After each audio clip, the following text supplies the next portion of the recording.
जीवन का एक चौथाई सिद्धांत जिसने बनाया वेदांता चेयरमैन को सक्सेसफुल। यह 5 मिनट का वीडियो आपके जिंदगी के मायने बदल देगा। माइनिंग एंड मेटल मैग्नेट के रूप में पहचान बनाने वाले Vedanta chairman Anil Agarwal social media पर इन दिनों अपने जीवन की कहानियां साझा कर रहे हैं। वहीं ताजी कड़ी में उन्होंने जीवन के एक चौथाई सिद्धांत की कहानी बताई है, जिसके दम पर वह ब्रिटेन में वेदांता की जड़ें जमाने में कामयाब हुए हैं और इससे पहले वे लंदन में स्टॉक एक्सचेंज पर लिस्टिंग की कहानी बता चुके हैं। को बता दें कि वेदांता के चेयरमैन अनिल अग्रवाल का नाम आज कौन नहीं जानता। बिहार की राजधानी पटना से सफर शुरू करने वाले अनिल अग्रवाल अभी तक कई सफलताएं हासिल कर चुके हैं और उनके नाम लंदन स्टॉक एक्सचेंज में पहली भारतीय कंपनी को लिस्ट कराने का कीर्तिमान दर्ज है। वहीं मेटल और माइनिंग की दुनिया में उनकी हैसियत से दुनिया वाकिफ है और उन्होंने यह मुकाम कड़ी मेहनत के दम पर हासिल किया है और आजकल वो खुद सोशल मीडिया पर पोस्ट दर पोस्ट लिखकर अपनी सफलता की कहानियां साझा कर रहे हैं। वहीं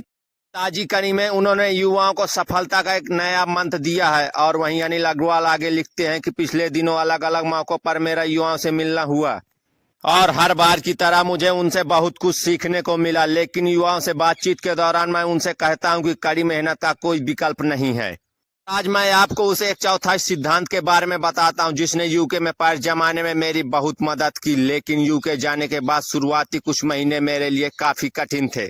पर मैं नए अवसरों को लेकर उत्साहित था, लेकिन विदेशी धरती पर कामयाबी को लेकर आशंकित भी था। लेकिन फिर उन्हीं दिनों मैनचेस्टर जाने वाली एक ट्रेन से यात्रा के दौरान मैंने सुना कि ड्यूराट्यूब कंपनी की दिवालियां निकल गई हैं और मैं उसे हासिल करने के बारे में सोचने लगा। लेकिन वेदांता के चेयरमैन को जीवन के इस मुकाम पर भी मुश्किलों का सामना करना बाकी था, खासकर अंग्रेजी कमजोर होने के चलते उन्हें दिक्कतें हो रही थी। लेकिन आगे वो बताते हैं कि मैंने तुरंत HSBC के एक बैंकर को फोन किया और उनसे कंपनी के बारे में सवाल किए और फिर मुझे पता चला कि उस समय ड्यूराट्यूब ब्रिटिश दूरसंचार का एकमात्र सप्लायर था और वह फेलतम में स्थित था। लेकिन हमारी बातचीत के बीच में एक रोचक क्षण भी आया जब उस बैंकर ने कहा आई बेग योर पार्डन, और इतना सुनने के बाद मैं मूर्तिवत हो गया क्योंकि मुझे नहीं पता था कि उसके इस वाक्य का क्या मतलब है। और मैं बाद में समझ पाया कि वो चाहते हैं कि मैं अपने मोटे भारतीय लहजे के साथ अपना प्रश्न दोहराऊं, लेकिन उस समय हम दोनों अजीब तरह से चुप थे और समान रूप से कंफ्यूज भी थे, वो मुझसे और मैं उनसे। अनिल अग्रवाल ने अपनी बेटी को दिए एक मंथ से इस अड़चन को दूर करने में सफलता हासिल की और अनिल अग्रवाल आगे कहते हैं कि जल्द ही मुझे एहसास हुआ कि मेरी बेटी प्रिया एक नए देश में जाने के लिए जुड़ी समस्याओं से गुजर रही थी। उसके मामले में उसे एक नए स्कूल में भी एडजस्ट होना था। वहीं किसी नए स्टूडेंट की तरह प्रिया को फिर से दोस्त बनाने थे और एक नई संस्कृति में घुलना मिलना था। लेकिन एक पिता के रूप में मुझे अपनी बेटी को अपने फैसलों के कारण संघर्ष करते हुए देखकर दुख हुआ, लेकिन मुझे विश्वास था कि वो हमारे थोड़े से सहयोग के कारण अपने रास्ते में आने वाली हर नई चीज को अपनाने में और बाधा को दूर करने में सक्षम होगी। मैंने उसे कहा भी था कि बेटी तुम बहुत हिम्मती हो और किसी भी चुनौती को पार कर सकती हो और तुम्हें अपने आप को बदलने की जरूरत नहीं है। बस अपने सामान्य प्रयासों को हर दिन थोड़ा मजबूत करने पर ध्यान केंद्रित करो, भले ही सिर्फ 25% यानी एक चौथाई ही क्यों ना हो, और जल्द ही लोग तुम्हारी तारीफ करने लगेंगे।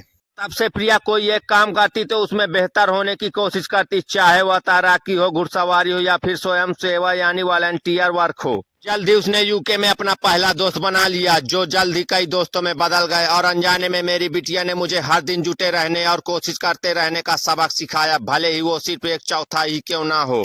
और नई नई जगह पर संवाद को प्रभावी बनाने के लिए मैंने अपनी अंग्रेजी को सुधारने के अलावा उनके रंग ढंग सीखने और उनके बिजनेस करने के तरीके सीखने के लिए अतिरिक्त प्रयास करने शुरू किए। हर दिन मैं या तो स्पोकन इंग्लिश की प्रैक्टिस करने के लिए या उनके कल्चर के बारे में अधिक जानने के लिए एक अतिरिक्त घंटा मेहनत करता और जिस दिन थकान के कारण मैं ऐसा करने में चूक जाता तो अगले दिन एक्स्ट्रा में मेहनत करके उसकी भरपाई करता। और धीरे धीरे मैं एक दिनचर्या विकसित करने में सफल हुआ और जो पहले एक टास्क जैसा लगता था वो मेरी आदत बन चुका था।